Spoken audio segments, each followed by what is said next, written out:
Did you grow up watching old school NASCAR? Did you love the way all those V8s sounded? Or maybe you watched Cars as a kid, and you would love for your car to sound like Lightning McQueen. Or perhaps you saw the Toretto Charger and thought to yourself, that's some good sounding American muscle. So, what's the secret? Do you need a specially designed exhaust? Some kind of unique header design? Well, actually, it's much simpler than that, but also not. But anyways, hey y'all, I'm Tom, the Racing Joker, and welcome to another episode of Car Topics Explained. Alright, so I've always been the type of guy who has his fleet divided by three categories. You got exotic, and my M3 is the entry-level exotic. It's not a tuner or a muscle car. You can't make that argument in front of me. And if you say it's a sports car, I'm gonna slap you around, because sport is class of car and like level of car, whereas exotic is just the character of the car. So when you say sport, super, hyper, level, exotic, tuner, muscle, character. Okay, or flavor. So I always want to have at least one car from each column, right? So the M3 and R34 would be tuner, and some kind of Mustang would be the muscle car. And today I want to talk about how I would want to have my Mustang be made, and more importantly, how I would want it to sound. And I know a lot of people out there watching this video right now might relate to what I'm about to say. So, say you want a muscle car like me. Well, I've always known that if I were to get a muscle car, I would want it to sound like an old school NASCAR Cup car.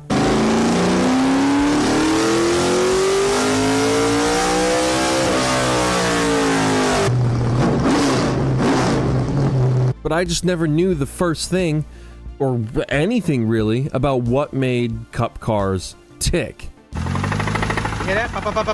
Hopefully not actually, but you know what I mean. Because, you know, I don't know if it's, you know, their engines might be special. They probably are. I don't know about their exhaust systems.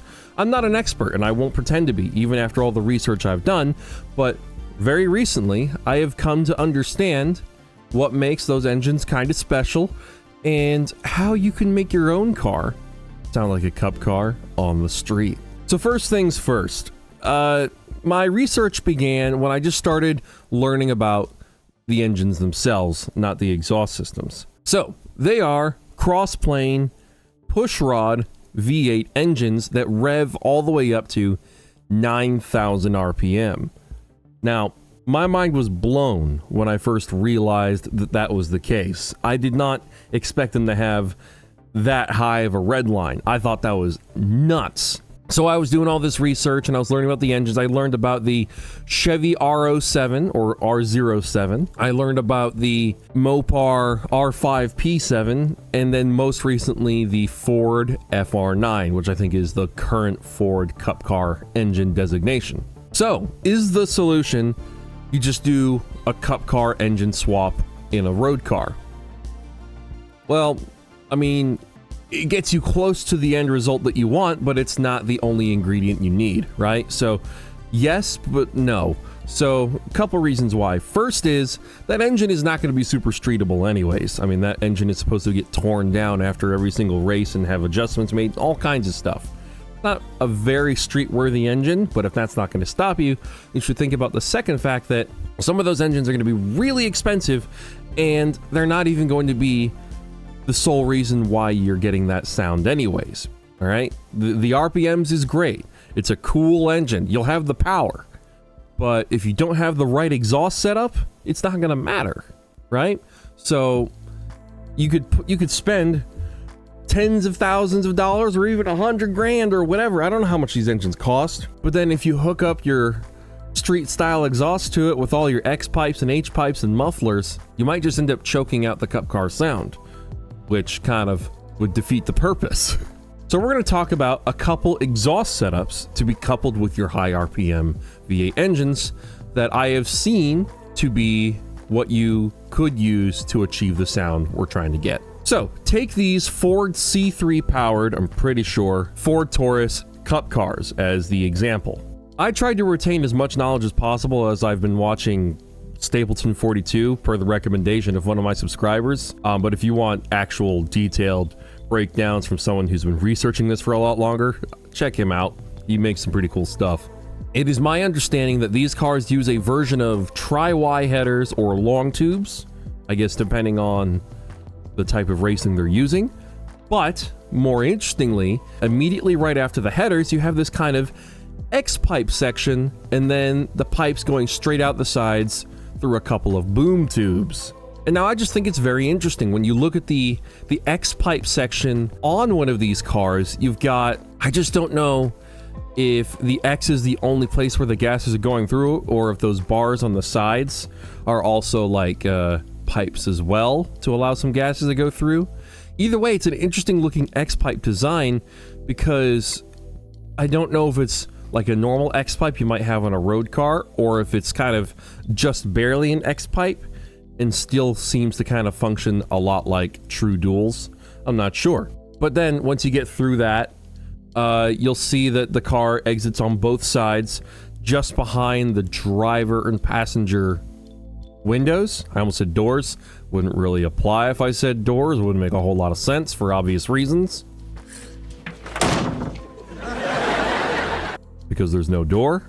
And boom tubes are always cool. It's just like those flat, fin-shaped side exit mufflers that I guess you got baffles in there to reduce the sound and kind of change the acoustics. That'd be neat to have on a road car. And I just thought I'd share that setup because maybe if you can properly replicate what's going on there, that would work. Obviously, there's a good chance it will, because that's the setup they used on the actual Cup cars with those engines. But let's talk about the setup I want to use for my muscle car that I'm building, because I have seen this work more consistently and I have a better understanding of why. So, for this setup, we'll be using no X pipes, no H pipes. There will be no sections of the exhaust where the pipes even come together. This is what I believe are referred to as true duals by enthusiasts. These exhaust systems never merge. This includes just straight pipes going all the way through, never touching each other. You could have turn downs right off the headers, or even just open header setups. So the whole reason why I am making this video is because I discovered the effect a setup like this can have on a cross-plane V8 when I stumbled across Road Cone.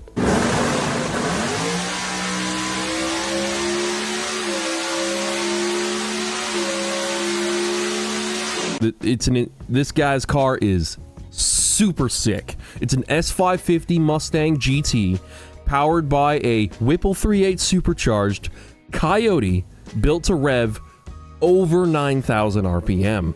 This is a good sign if you want your street car to sound like this.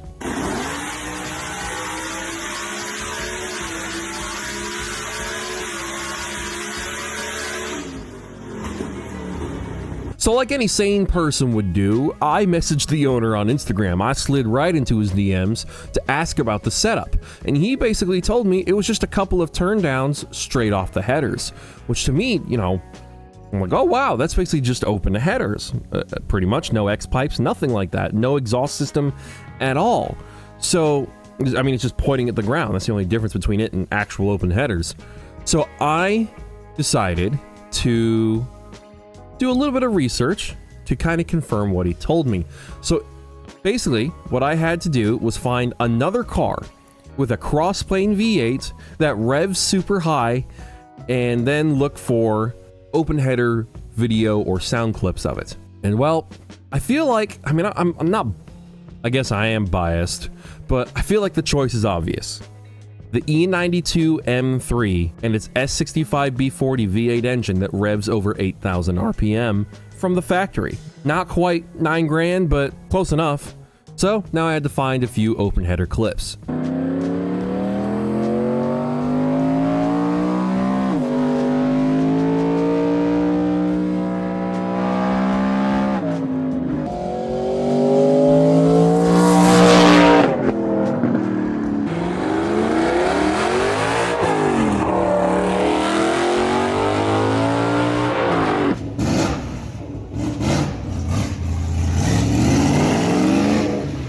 Well, I think we can say that confirms with almost without a shadow of it. I mean, I'm sufficiently convinced without a shadow of a doubt that the open header or true dual setup very consistently gives a cross-plane V8 the exhaust note we want.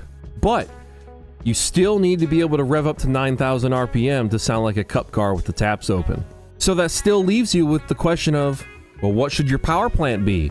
Now, your go-to choice for a lot of people might be an LS, but everywhere I've looked and everyone I've talked to has basically told me getting an LS to rev all the way up to at least 9,000 RPM is an exorbitantly expensive endeavor.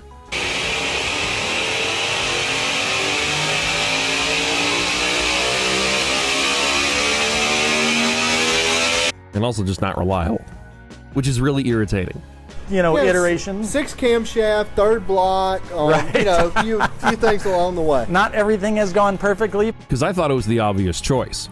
And buying a real Cup car engine and running it in a street car, well, that won't be cheap either. And I'm going to assume, no offense, that most of you are not independently wealthy or have any sponsors or trust funds or anything, and your name isn't Bruce Wayne. So you probably will have to take out a loan, and possibly from some very shady people. So if you want to, you know, not lose your kneecaps or take a very fatal ice bath, you might want to try something else. So a pushrod streetcar V8 engine revving to 9 grand sounds like a needlessly complicated endeavor. But in my research, I learned and kind of came to understand that dual overhead cam engines can be made to rev higher for a lot cheaper. So I hate being a broken record, but something like the Ford Coyote seems to be the perfect choice for a 9,000 RPM streetcar V8. And in case you're worried about how difficult it is, I mean, I've known a few people who've owned Coyotes. I've owned Coyotes. I've learned from seeing plenty of 9,000 RPM Coyote Mustangs on YouTube, and also my friends telling me it's much cheaper to get a Coyote to rev past 9 than anything else. But if you're also worried about not believing me, there are plenty of 9,000 RPM Coyote Mustangs on YouTube.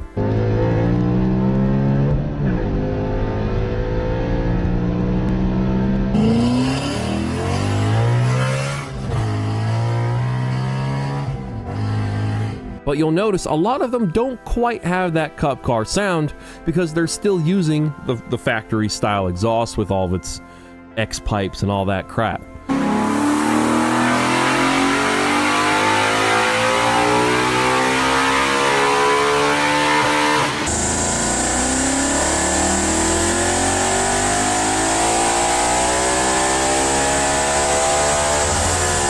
But when you see one with a setup like Road Cone or Snot Rocket, where you've got the exhaust exiting right out of the turbos through the fenders or something, you still get that awesome sound.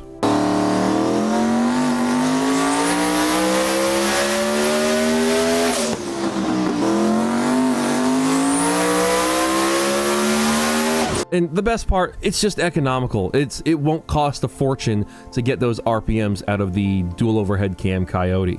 So you don't need to be like Road Cone or Snot Rocket and, you know, build an insane drag car to do it. You could still have a street-worthy car, but have those 9,000 RPMs available. But that might not be... It's not a cookie-cutter thing where that's the only way it can be done.